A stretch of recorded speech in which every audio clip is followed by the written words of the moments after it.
คนเนาะตอนนี้ทุกคนอยู่กับ The Memory นี่เขาอยู่ใส่ก่อนตอนนี้เขาอยู่กำลังอยู่เงินลาวเนาะมาถ่ายรูปโคมไฟถ่ายรูปแบบวิถีชีวิตลาวๆเนาะเพราะว่าอยู่นี่เขาจะจัดแบบโคมไฟไล่มั้งแล้วก็จะมีแบบข้างล่างเขาเป็นแบบมังกรพญานาคที่พญานาคมันพญานาคเนาะแล้วก็จะมีคนมาถ่ายรูปไล่เนาะไล่เยเลยเนาะจะเบิ่งบรรยากาศคนมาถ่ายแบบโคตรคึกคืนเลยเนาะสุดยอดเลยแล้วมาถ่ายรูปกับโคมไฟรู้สึกแบบเข้ามาทีแรกนะแบบว้าวอลังการไล่เนาะแล้วก็มีคนมาเศร้าสุดแบบลาวๆใช่มีเฮือนแบบก็จะมาจัดเฮือนเห็นแบบลาวๆเนาะแล้วก็จะมีอาหารโซนอาหารอยู่ทางนั้นเองไล่งานนี้ก็จะจัดวันที่8มาได้เนาะส่วนทุกคนมาเซิร์ฟเขาจะพาทุกคนไปชมบรรยากาศพวกงานกันเลยเนาะโอเคไปกันเลยไป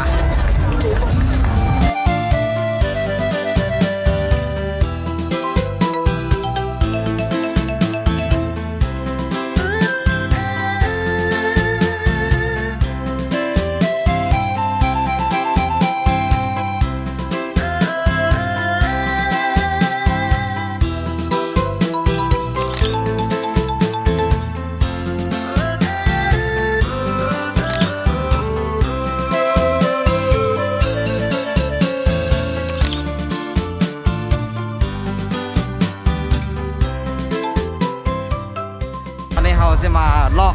โซนที่เป็นเขาจะขายเครื่องบุญทัดล่วงเนาะโอเคมาเบิ่งว่าโซนที่เราอยู่เป็นโซนที่เขาจะขายอาหารเนาะซึ่งเขาจะเฮ็ดปีนี้นะอลังการไล่นะอลังการไล่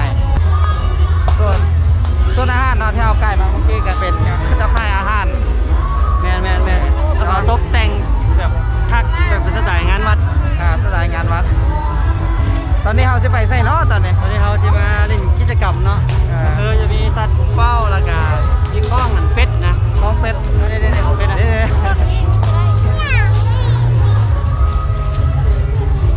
จาก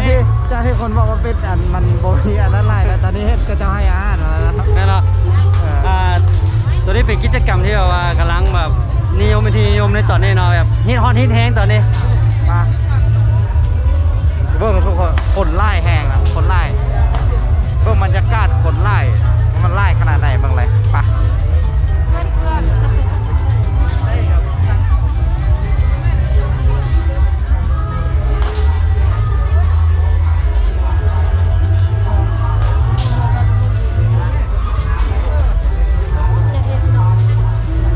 เดี๋ยวนี้เนาะรู้สึกว่าเป็นที่น่าสนใจอะไร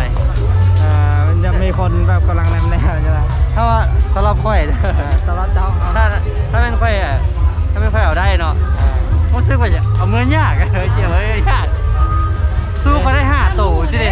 ได้5 ตัวเสียเงินจังไหนเจ้าขึ้นเบิ้งตัวเดียวก่อนนะเอาตัวเดียวให้มันได้ก่อนนะมันเอาไปยากนะอ๋อเพื่อนเดี๋ยวไปจับได้เลยเขาสิไปโซนนี้มันปะมาแล้วเนาะเขากำลัง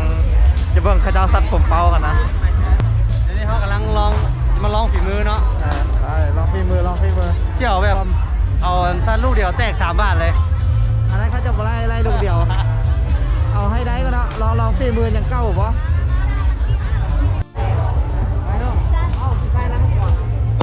โอ้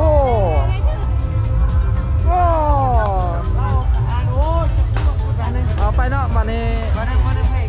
รอตอนนี้กำลังเลือกลูกดอกอยู่ถ้าเป็นมัวได้โอ้ไปแล้วลูกหนึ่งโอ้เอาเฮี้ยงกันเลยโอ้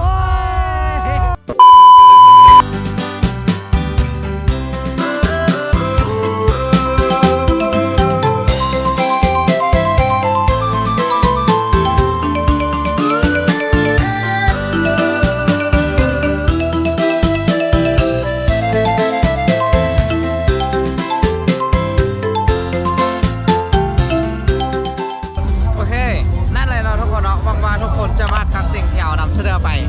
เจอกันในคลิปต่อไปโอเค